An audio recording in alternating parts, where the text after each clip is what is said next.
तर तुमच्यातला कुणाला मुतखडा असेल किंवा भरपूर मुतखड्याचे पेशंट येतात आणि त्या पेशंटमध्ये आहाराबद्दल भरपूर गैरसमज आहेत आणि शास्त्रीयदृष्ट्या ते गैरसमज दूर करणं आणि पेशंटना मार्गदर्शन करण्यासाठी आपण हा व्हिडिओ केलेला आहे.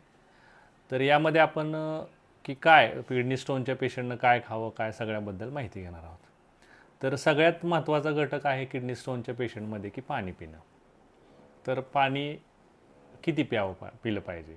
तर साधा सोपा आहे की साधारणतः दिवसाला 3 लिटरच्या पुढं किडनी स्टोनच्या पेशंटनं पाणी पिलं पाहिजे. किंवा काय काय लोकांचं वजन जास्त असते त्यानुसार 100-120 किलो वजनाचे पण पेशंट असतात. तर त्यांनी त्यांच्या वजनाच्या प्रमाणात डॉक्टरांच्या सल्ल्यानं 4-5 लिटरपर्यंत पाणी पिलं पाहिजे. जास्त वजन असलेल्या पेशंटना घाम जास्त येतो नाही अशा लोकांना किडनी स्टोन किंवा पित्ताचे खडे होण्याची गॉल ब्लॅडर स्टोन होण्याची शक्यता जास्त असते.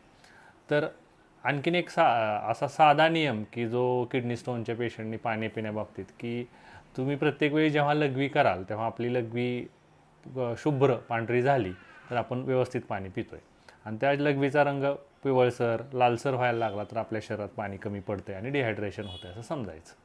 म्हणून एवढ्या प्रमाणात पाणी प्या की प्रत्येक वेळेस आपण लघवीला गेलो तर ती लघवी पांढरी शुभ्र झाली पाहिजे. दुसरी गोष्ट पाणी कधी प्यायचं.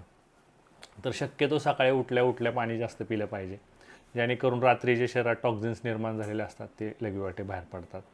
जेवणा अगोदर आणि मध्ये आधी जेव्हा जेव्हा तुम्हाला आठवण होईल तहान लागेल तेव्हा अर्धा-1 ग्लास पाणी प्यायचं. एकदम जास्त पण पाणी प्यायचं नाही आहे.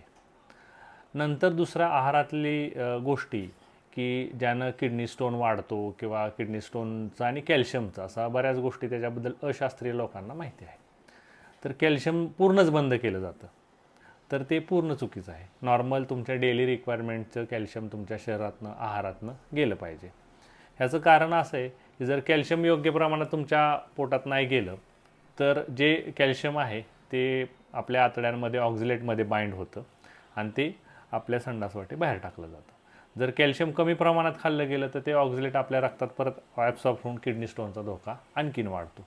त्यामुळे नैसर्गिकरित्या मिळणाऱ्या आहारामधनं फ्रूट्स ह्यामधनं मिळणारं कॅल्शियम हे चांगलं असते.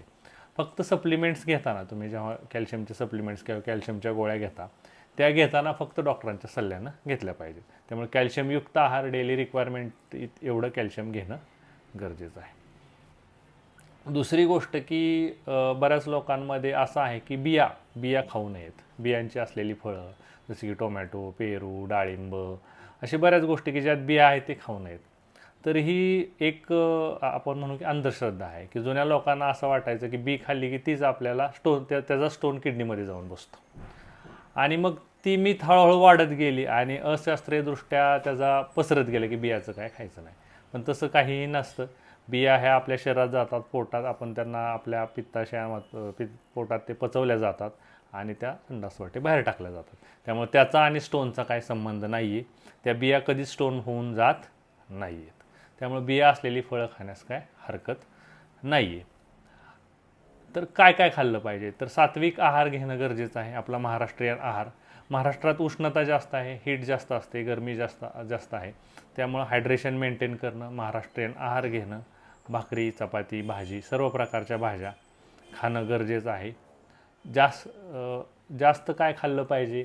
तर सिट्रस फ्रूट म्हणजे काय की आम्लधर्मीय पदार्थ जसे की लिंबू किंवा लिंबूवर्गीय फळे हे जर तुम्ही जास्त खाल्लं तर लघवीवाटे सिक्रेट होतं आणि सिट्रेट लघवीवाटे बाहेर आलं की स्टोनचे क्रिस्टल तयार होत नाहीत किंवा स्टोन तयार होण्यापासून मज्जा होतो. किंवा ज्या लोकांना वारंवार स्टोन होतो त्यांनी दिवसातनं 1 ते 2 लिंबू पाणी किंवा संत्री, मोसंबी, लिंबूवर्गीय फळे किंवा आवळा ह्याचं सेवन जास्त केलं तर लघवी साफ होते, सिट्रेट जास्त येतात आणि त्यामध्ये ऑक्झिलेट किंवा कॅल्शियम जास्त राहत नाही आणि स्टोन तयार होत नाहीत आणि इन्फेक्शनचा पण धोका टळतो.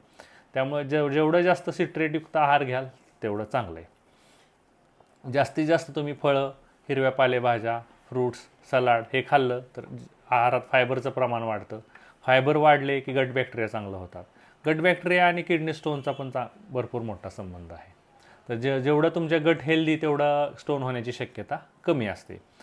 आणखीन एक नवीन रिसर्च समोर आलेला आहे की ऑक्झिलोबॅक्टेरिया फर्मिनजेनेसिस नावाचं एक गट बॅक्टेरिया आहे की ज्याच्यामुळं जो बॅक्टेरिया आपण अन्नातलं ऑक्झिलेट जे पोटात जातं ते ॲब्सॉर्ब करतो किंवा खाऊन तो डिग्रेड करतो, तो वेस्ट करून टाकतो त्याचं, म्हणजे तो ऑक्झिलेट कमी करण्याचं काम करतो. हेल्दी गट बॅक्टेरिया असतील, ऑक्झोलोबॅक्टर फर्मेंटी असेल तर तुम्हाला स्टोन होण्याचा धोका आणखीन कमी होतो किंवा कॅल्शियम ऑक्झिलेट स्टोन होत नाहीत. त्यामुळे गट हेल्दी खाण्यासाठी तुम्ही प्रीबायोटिक आणि प्रोबायोटिक फूड जास्त खाणं गरजेचं आहे. तर ह्यामध्ये मग काय तर जे जे फर्मेंटेड फूड्स असतात ते येतात. आता कोणते पदार्थ खाऊ नयेत की ज्यानं स्टोन होण्याचा धोका वाढतो, तर सगळ्यात आहे की मीठ. दुसरं आहे की मीठ जास्त खाल्लं की परत प्रॉब्लेम वाढतात. दुसरं आहे साखर. तिसरं आहे जंक फूड. चौथं आहे नॉन व्हेजिटेरियन फूड की ज्याच्यामुळे युरिक ॲसिड वाढतं, किंवा हाय प्रोटीन किंवा सप्लिमेंट्स असतात, प्रोटीन सप्लिमेंट्स, त्याच्यामुळं पण पाणी जर कमी पिण्यात आलं, डिहायड्रेटेड बॉडी राहिली तर स्टोन होण्याचा धोका जास्त असतो. आणि पाण्याचं प्रमाण चांगलं ठेवणं, कोल्ड्रिंक्स पिणं, जास्त प्रमाणात कोल्ड्रिंक्स किंवा व्यसनं करणं ह्याच्यामुळं पण स्टोन होण्याचा धोका असतो. ह्या आहेत सर्व प्रकारच्या आहाराबद्दलच्या समजुती आणि गैरसमजुती किडनी स्टोनच्या पेशंटबाबतीत. तर तुम्हाला काही किडनी स्टोनबद्दल माहिती किंवा शंका असेल किंवा ट्रीटमेंट हवी असेल तर आमच्या सुयोग क्लिनिकला भेट द्या. धन्यवाद.